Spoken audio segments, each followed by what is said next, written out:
ফিলিস্তিনের অবরুদ্ধ গাজায় দখলদার ইসরায়েলের গণহত্যায় সাহায্য করায় এবারের মার্কিন নির্বাচনে ডেমোক্রেটিক পার্টির কমলা হ্যারিসকে ভোট দেননি আমেরিকান মুসলিমরা। দেশটির মুসলিম নেতাদের বেশিরভাগ এবার ট্রাম্পকেই ভোট দিয়েছিলেন। এমনকি ট্রাম্পের পক্ষে অন্যদের উৎসাহ দিতে প্রচারণাও চালিয়েছেন তারা।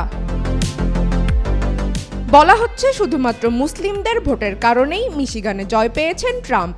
এছাড়া অন্যান্য যেসব দোদুল্যমান অঙ্গরাজ্য আছে সেখানেও মুসলিমদের ভোট বড় ব্যবধান গড়ে দিয়েছে। তবে ট্রাম্প নির্বাচনে জেতার পর যাদেরকে নিয়ে মন্ত্রিসভা ও সরকার গঠন করতে যাচ্ছেন সেটি নিয়ে হতাশ হয়েছেন মুসলিমরা, কারণ তাদের বেশিরভাগই ইসরায়েলপন্থী ও যুদ্ধবাজ। ট্রাম্প পররাষ্ট্রমন্ত্রী হিসেবে বেছে নিয়েছেন রিপাবলিকান সিনেটর মার্কো রুবিওকে। এই রুবিও একজন উগ্র ইসরায়েলপন্থী ব্যক্তি। এবছরের শুরুতে রুবিও বলেছিলেন তিনি গাজায় যুদ্ধবিরতি চাইবেন না, কারণ হামাসের যোদ্ধারা হলো পশু। এছাড়া ট্রাম্প দখলদার ইসরায়েলে পরবর্তী রাষ্ট্রদূত হিসেবে নিয়োগ দিতে যাচ্ছেন আরকানসাসের সাবেক গভর্নর মাইক হুকাবিকে। চরম ইসরায়েলপন্থী মাইক হুকাবি ফিলিস্তিনের পশ্চিম তীরে ইসরায়েলের দখলদারিত্বকে সমর্থন করেন। ট্রাম্প জাতিসংঘে যুক্তরাষ্ট্রের দূত হিসেবে নিয়োগ দিতে যাচ্ছেন রিপাবলিকান প্রতিনিধি এলি স্টেফানিককে।